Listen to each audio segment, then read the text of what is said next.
was saying you shouldn't do it. And yes, there were people saying that microblading is not supposed to be done on black skin. So I'm going to put it out there. Professionals, industry professionals was out here telling people like me that I could not do microblading on black skin. So I said, the hell with that. Okay, I'm going to learn my own way. And that's what I did. And I sat down and I learned every damn thing about microblading and permanent makeup. I traveled around the world. Okay, I went in places that just black people just don't go, just to learn this technique, right? Because I was determined and I wasn't going to let anybody tell me that I couldn't do it on somebody who looked like me.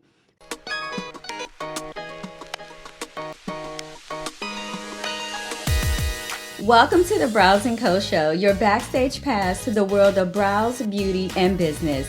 I'm your host, Kechia Taylor, and I'm thrilled to have you with us for this weekly episode. Get ready to immerse yourself in the fascinating world of beauty trends, brow secrets, and the ins and outs of the beauty industry. Whether you're a beauty enthusiast, a business owner, or just curious about what goes on behind the scenes, you're in for a treat. So without further ado, let's explore the magic that happens when beauty meets business on the Brows & Co. Show. Hey guys, welcome to the Brows & Co. Show. Yes, a new podcast coming to you every single week.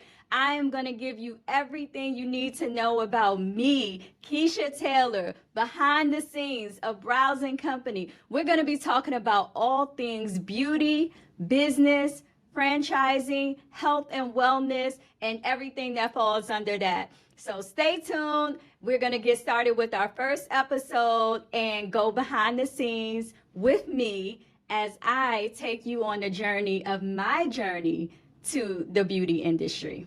All right. So welcome back to the Brows & Co. Show, episode number 1. Okay, episode number 1. I'm so excited. But I know many of you follow me through emails, through social media, through friends and family members. You come into the studio, you get your permanent makeup done, you interact with the employees here, you see me occasionally, you might see me dancing around on Instagram or maybe doing something else, speaking at an event. But you want to know the story behind the CEO, the story behind the business owner. So first, let me get started in introducing myself. I'm Kechia Taylor, CEO and franchisor of Brows & Company, and your host of the Brows & Co. Show. So my journey into the beauty industry, it kind of just fell together, right? So I always had a passion in art, design, and beauty. So I decided to go to college just like everyone else. I put my love for beauty aside so that I can go to college. And I decided to go to college for graphic design because I was like, okay, that can bring the color together. It can bring the artistry together. It can bring the lines together. And that's what I went to art school to do. So my dream was, if anybody know, if you're in your, say, mid to late 40s, then you know Honey Magazine. So my dream was to graduate from college with a design degree, but a specialization in publication design. So I wanted to work for Honey Magazine in New York. That's all I wanted to do. I didn't have any plans. I just wanted to work for Honey. So when I graduated, fast forward, when I graduated 3 years later from art school, the magazine industry shut down. Honey Magazine shut down. So I didn't have any other plan. And I was like, I can't believe this, right? My love for magazines. I mean, I collected over 300 magazines, just period. And so I was bummed because that's when the printing industry kind of took a deep dive and went under, and everything started going online, and all the magazine publications started going online as well. But my love for beauty was always there. And since I had a design degree, I was like, okay, well, why not use it, So I started doing brows at age 15. And I used to use Nair, right? Don't do this at home. Please don't do this. So I used to use Nair to remove the unwanted brow hairs from my brows. And I would get compliments from friends and family members. And ultimately, they would want me to do their brows. So I'm like, okay, it's at your own risk, because at that point, you're talking about like a long time ago, Nair was strong, man. You leave Nair on for what, a minute? Your skin is pretty much burnt out, right? So that was how I did my brows. That was how I did my family member brows. I just always kept an eye on their brows. Now I did burn a couple of skin, like my sister. Oh, she will like hate me for telling this story, but one time I took her to Disney and I did her brows, and her brows look so good, y'all. They look so good, but they blistered up and burned so bad because I left the nair on too long when we was at the hotel. So she's gonna kill me for telling this story, but that was like my ultimate journey on like my brow career taking off. So I continued to use Nair. I just learned how to watch it instead of leaving it on and doing what I had to do, like clean the house and everything else. So, long story short, I keep saying that, but it's such a long story, right? This journey is really, really long. So I continue to do that for my coworkers. My coworkers, they wanted their brows done. So I was like, okay, I can do your brows. I used to do brows in my car.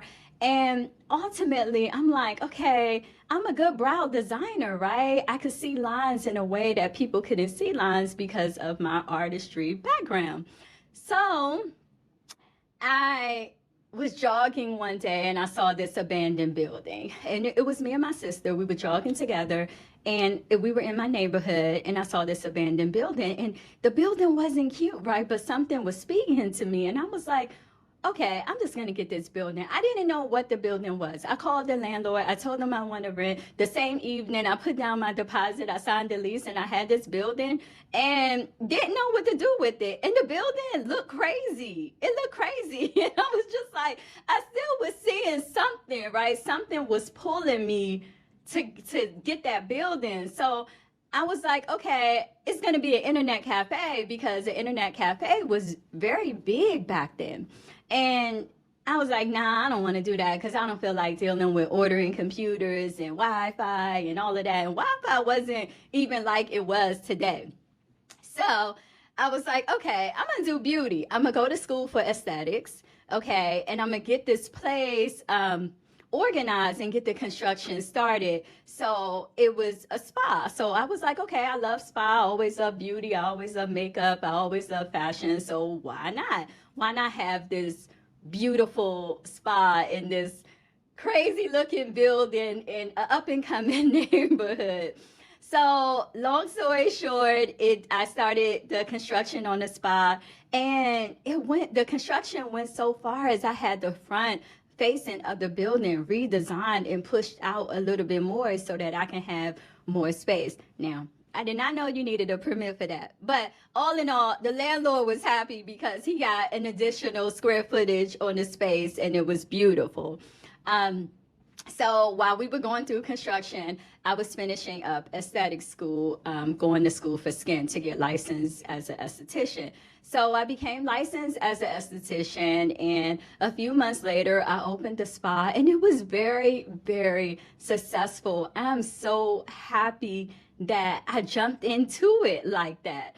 I don't know, I've always been the person that jump into stuff like I'm doing now, but because something was calling me to do it, just like something was calling me to do this podcast, so that you guys can go behind the scenes with me and really get to know my story and where I come from and how I created these different businesses and transformations and all of the above.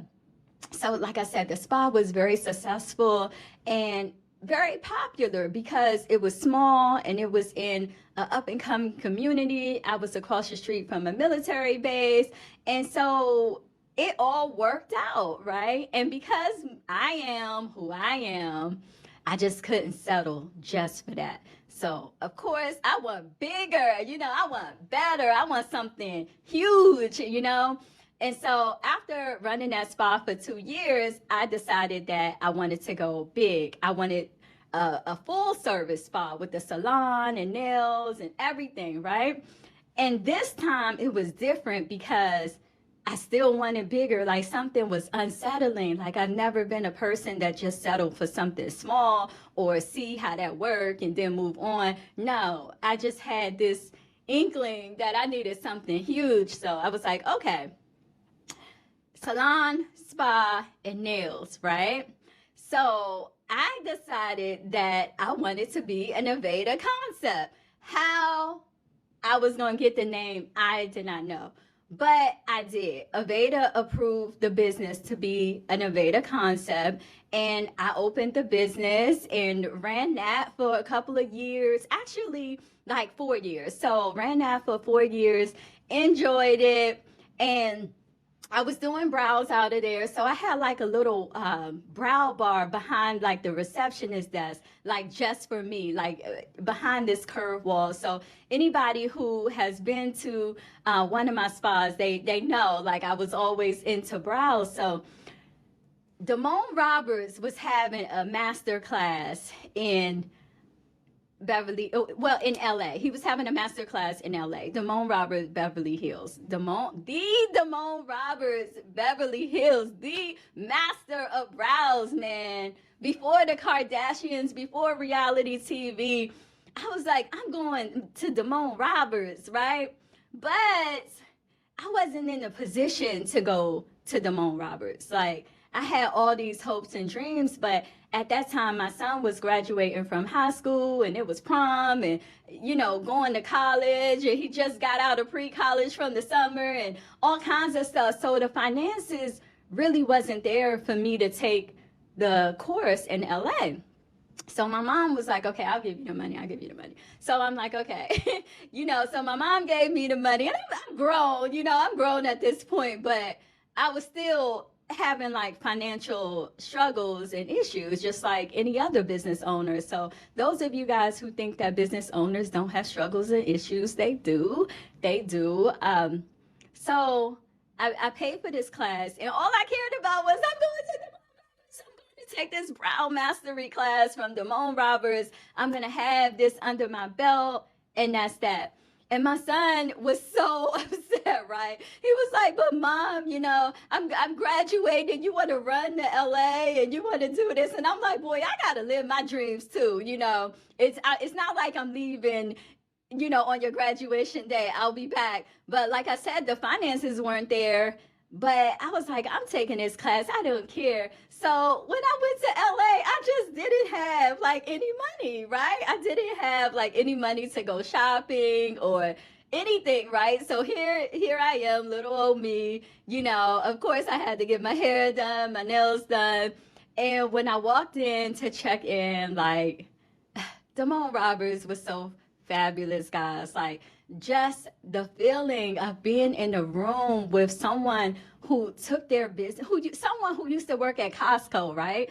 Being this big brow person in Beverly Hills, right? Beverly Hills.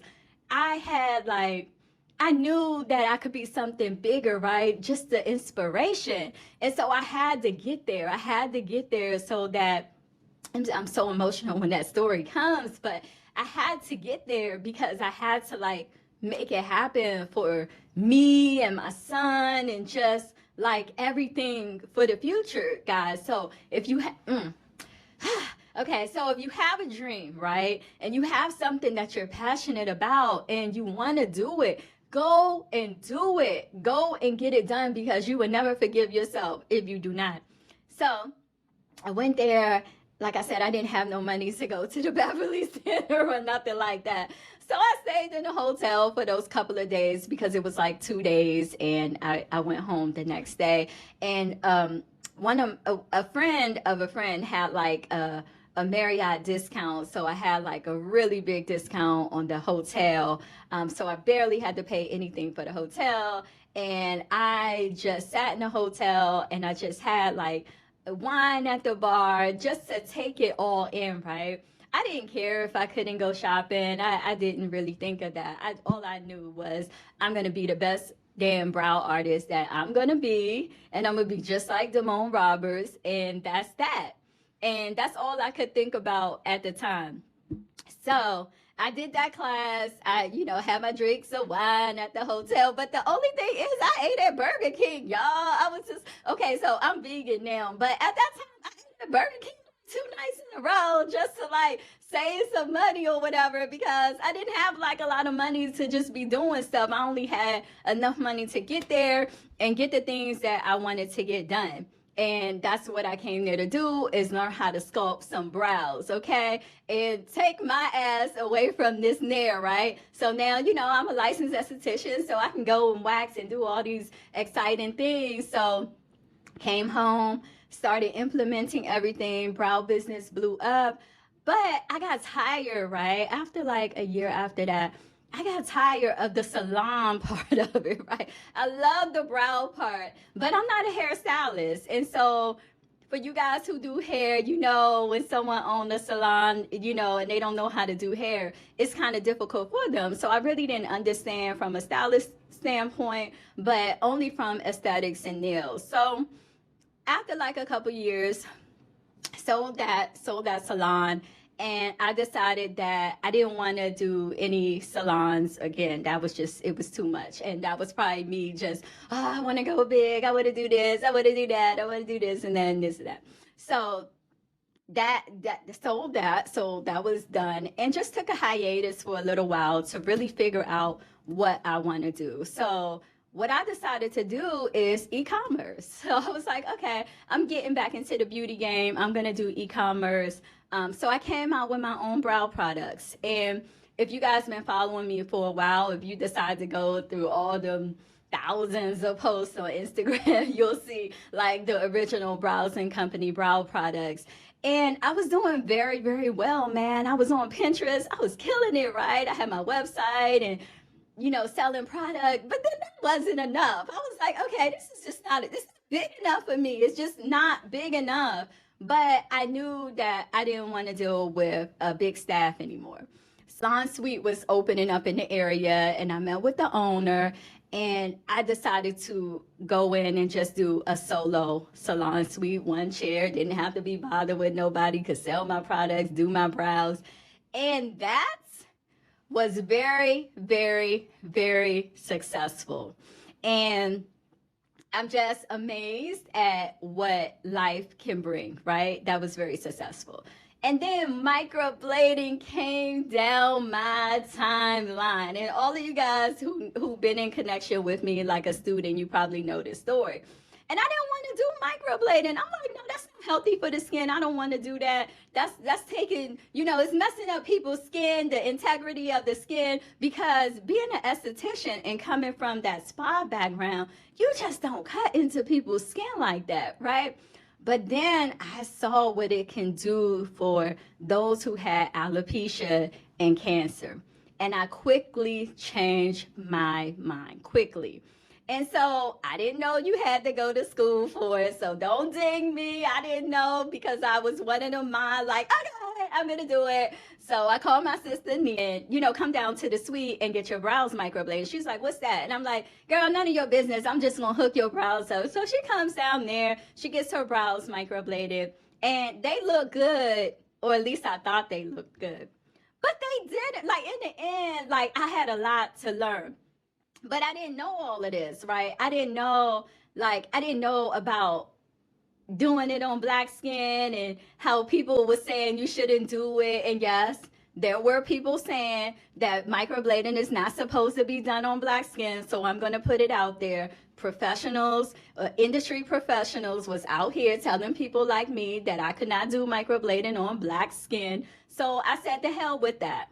Okay, I'm going to learn my own way. And that's what I did. And I sat down and I learned every damn thing about microblading and permanent makeup. I traveled around the world. Okay, I went in places that just black people just don't go, just to learn this technique, right? Because I was determined and I wasn't going to let anybody tell me that I couldn't do it on somebody who looked like me.